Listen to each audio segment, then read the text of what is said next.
Sorry, sorry. I failed to record, so I need to go back. Okay, I need to go back for the other for other classmates to understand the concept.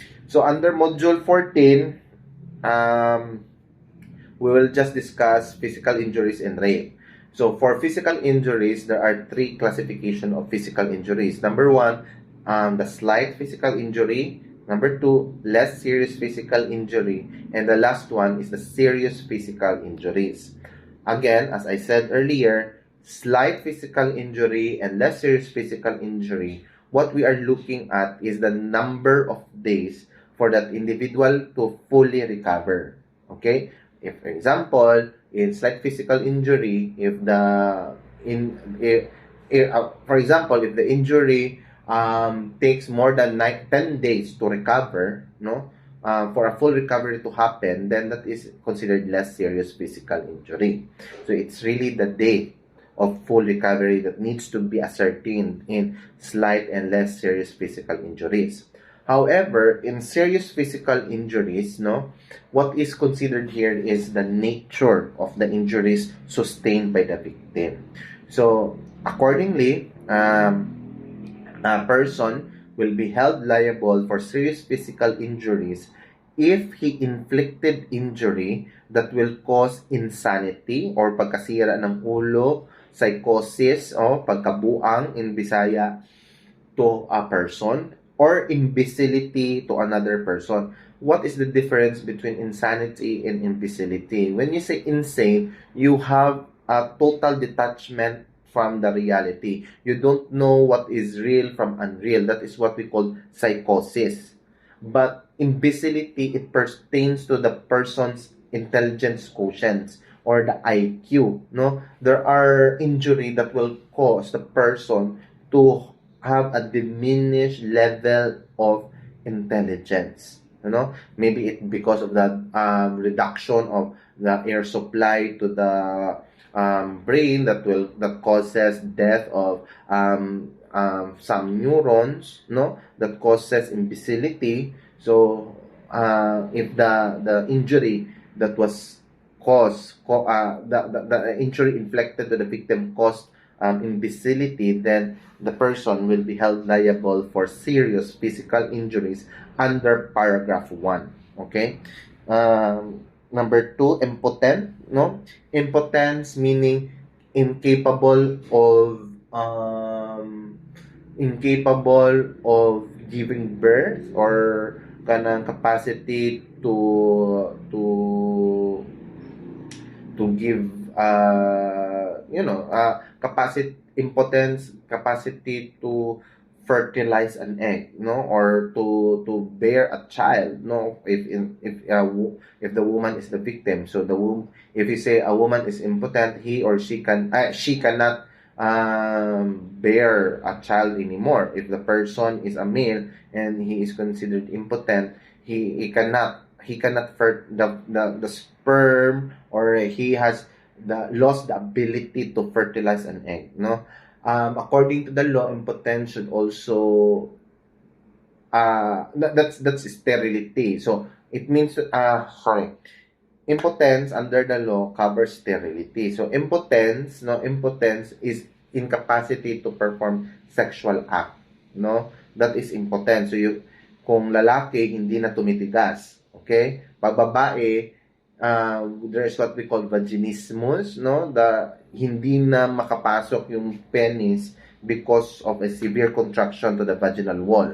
Okay? So, that is impotence. But according to the law, impotence also covers sterility. Okay? So, what do you mean by sterility? That incapacity to give birth or to form a child. Okay? That is sterility. Ano yun? Wait.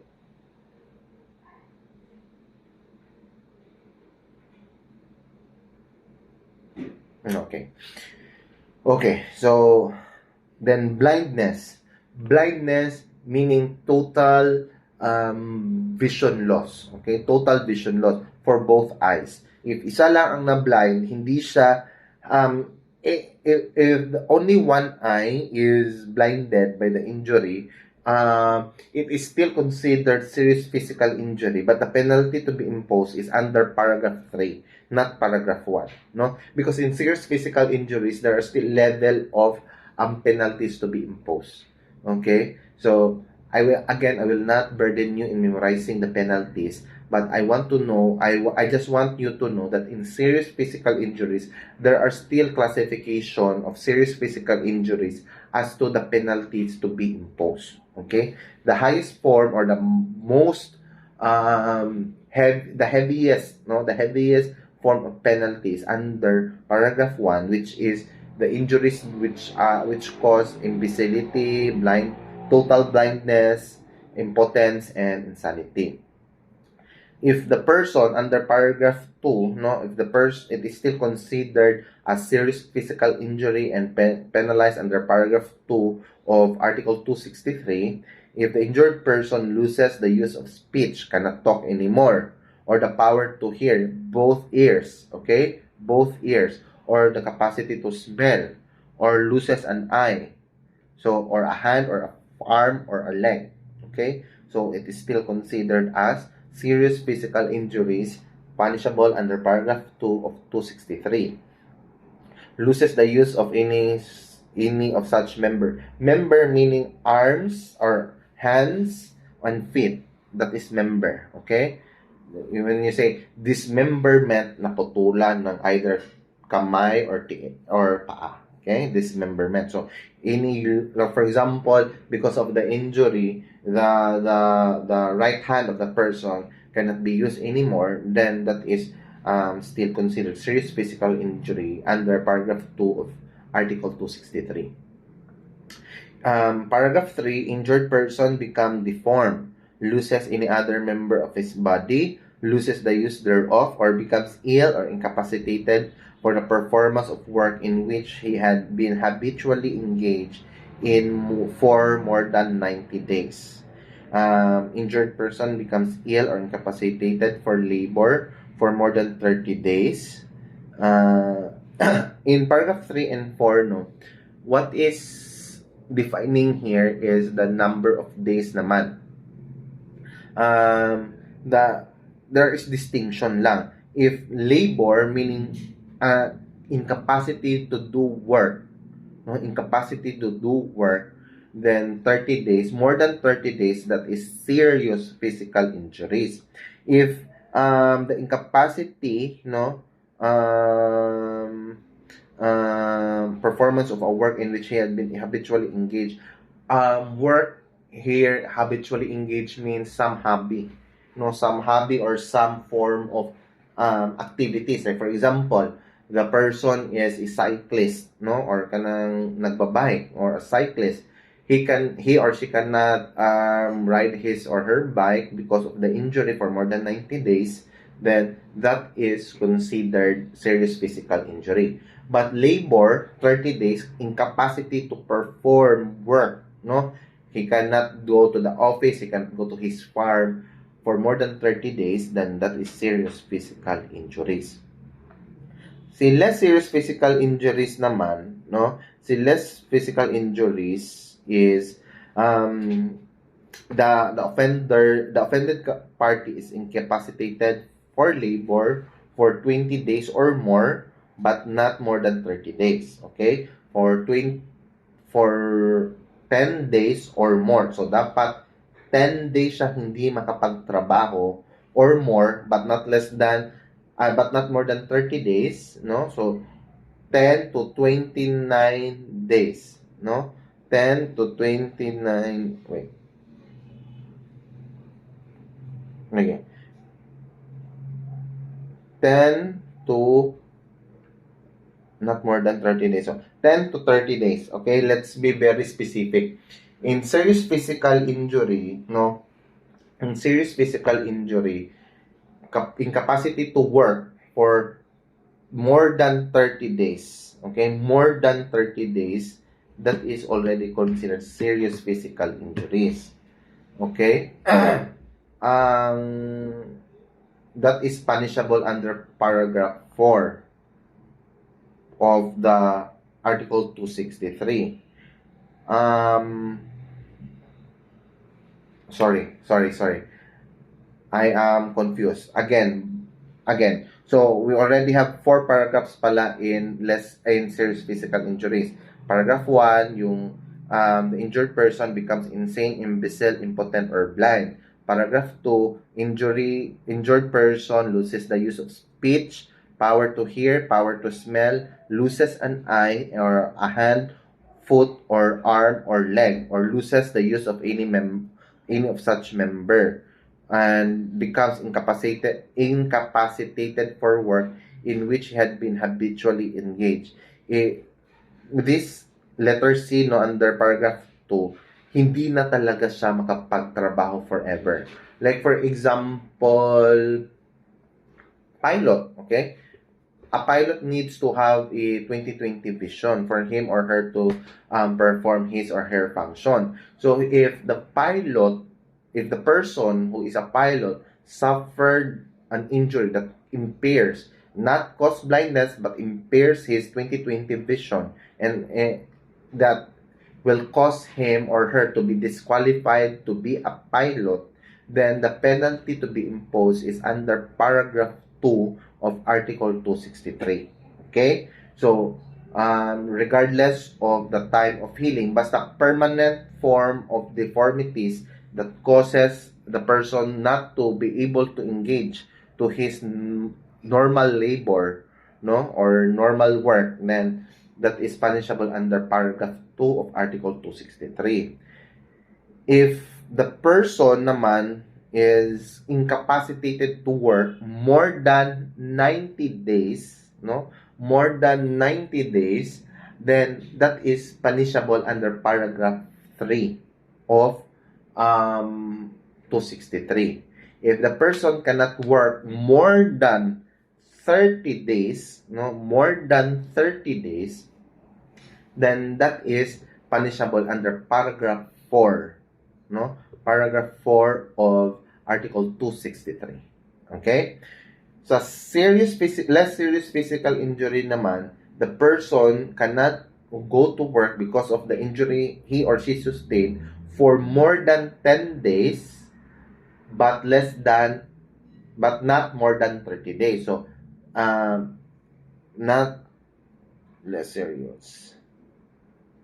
For 10 days or more, but not more than 30 days. So, 10 to 30 days, that is still less serious physical injuries. 31 to 8 to 90, 31 to 90 days of recovery period, serious physical injury under paragraph 4, okay, of 263. More than 90 days, no, more than 90 days, serious physical injury under paragraph 3 of 263. Okay? Maganda tong matching type. So, you need to understand the level of the days that you need to look into when we are looking into serious physical injuries.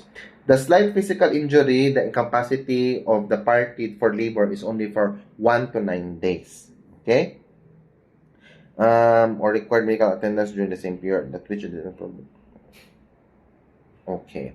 What is also important in serious, we will go back to serious physical injury, is the concept of deformity, permanent and visible deformity. For example, scarring, no? Because of the injury sustained, there is a visible scar in the face, in the neck, in the hands of the person involved, of the victim, then that is still serious physical injury, notwithstanding the time of recovery, notwithstanding the incapacity to do labor, as long as there is a visible deformity, okay, or physical ugliness, permanent and definite abnormality, not curable by natural means. It must be also visible, ha.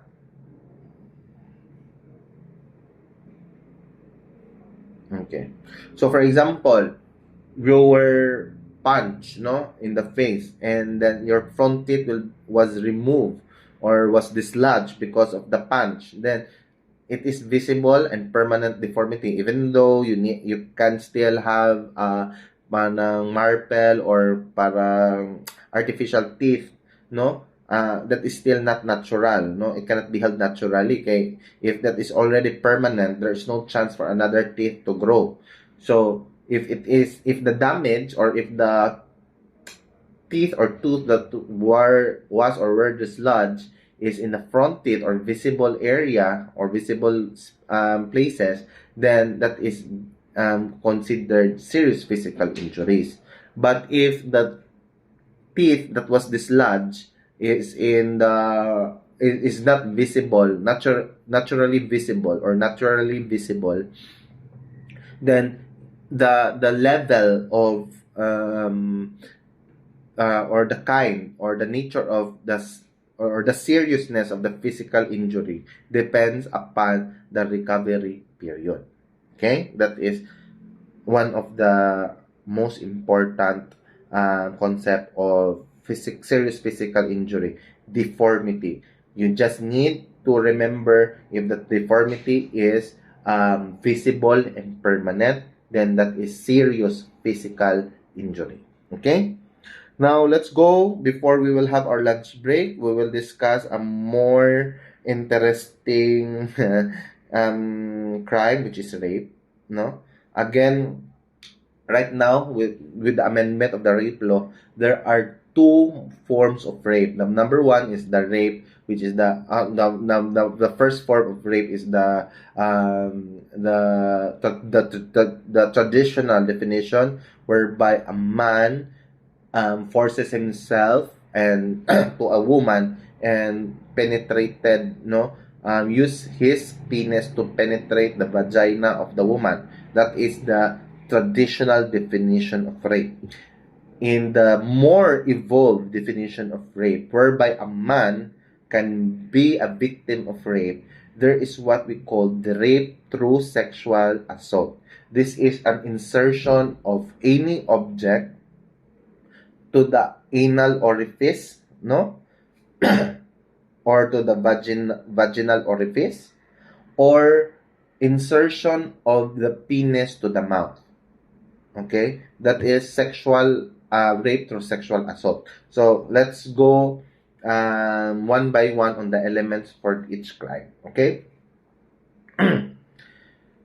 Rape, first paragraph under Article 355 as amended, no, by a man, no. So under Article 355 paragraph 1, the perpetrator of traditional rape is only a man. A woman cannot rape a man under paragraph 1.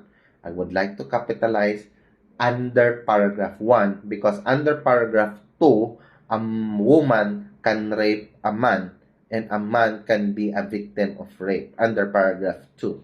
Okay? So elements under paragraph 1: a man who have carnal knowledge, or carnal knowledge is another term for sexual intercourse of a woman under the following circumstances. Number 1, through force, threat, or intimidation. I don't need to explain what is that. Force, threat, or intimidation. Second, when the offended party is deprived of reason or otherwise unconscious, nilasing ng lalaki ang babae para ma-rape, para makipag-sex. Nilasing, nag-drugs, or he or she drugged the woman so that he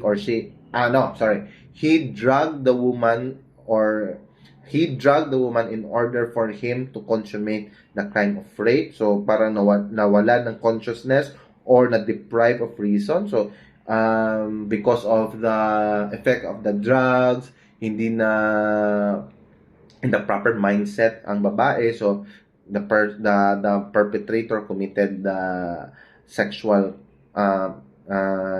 abused the woman or raped the woman, then that is under paragraph 1. Or by means of fraudulent machination or grave abuse of authority. Ito, grave machination, offer to marry, no? You are a woman of decent reputation and you gave your virginity to a man who promised, no, who promised you to marry, or who gave a promise to marry in exchange of having a sexual intercourse, but it can be proven that the man really has no intention of getting married. He's just used fraudulent machinations. in order to consummate the crime of rape. Okay, or grave abuse of authority. For example, you are a teacher, no, and you will force yourself to a woman, or not force. You will act. You will, you will threaten. No, you will threaten the woman to, if you will not have sex with the teacher, then the teacher will fail you in that subject. So the teacher is using his authority over the woman. So that is rape under paragraph 1.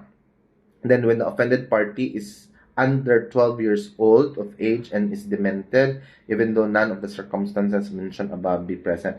If you have sex, no, to a child less than 12 years old, no, or 11 years old and below, or demented, meaning imbecile, sinto-sinto, kulang-kulang ang pag-iisip, okay?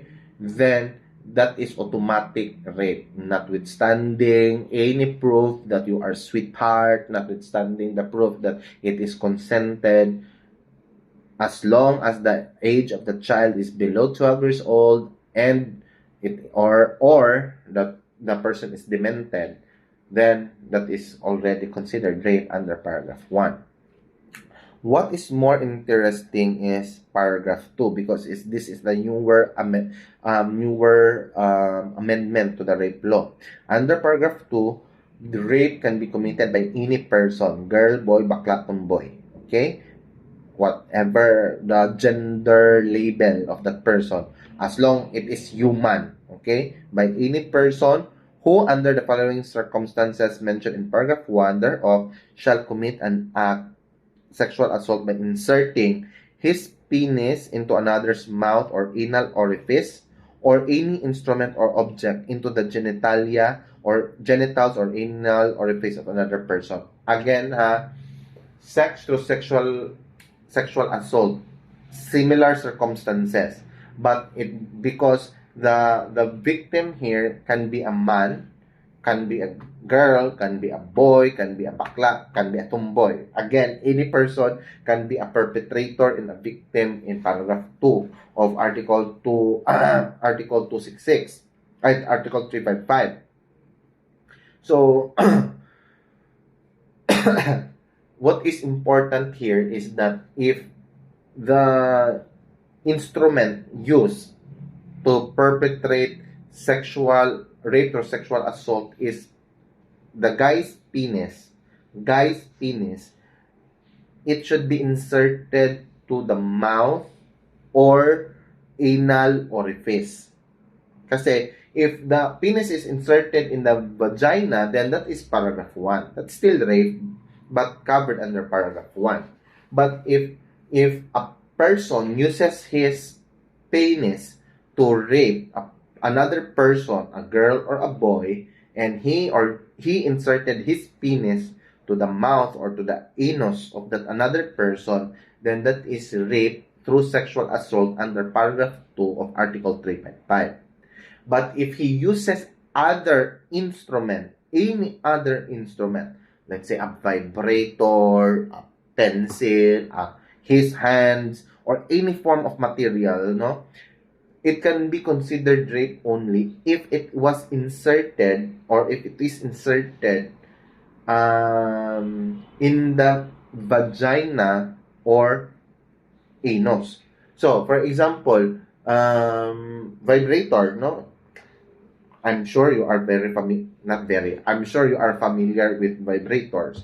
Okay? So, if a vibrator was used to rape a person, a man, let's say a man, so wala namang vagina si man, no? So, if it is inserted in his anus, then it can be rape through sexual assault under paragraph 2 of Article 355 of the Revised Penal Code. But if the vibrator was inserted into the mouth of the man or woman, no? Man or woman, because a man or a woman has a mouth. It cannot be rape through sexual assault. It can be acts of lasciviousness or whatever other crimes, no, depending on the circumstances. it can more probably it's an act of lasciviousness, because according to the law, if what is used is not the penis, or not, if what is used was not a penis, then it should be inserted into the vagina or the anus. But if penis is used, it can be inserted to the mouth. So you force someone to have a blowjob or to give you a blowjob, then that is already rape through sexual assault. Okay? Is that clear?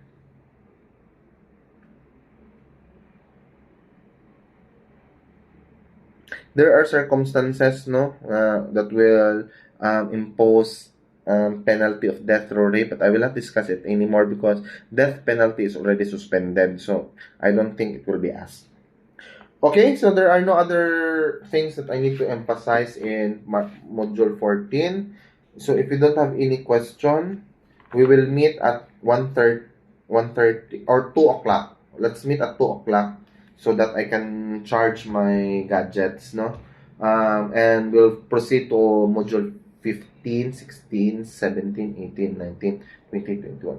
Oh, we still have eight modules. I don't think I can cover it, but we will finish to the maximum that we can. Okay? So have a good lunch and we will see each other at 2 o'clock. Thank you.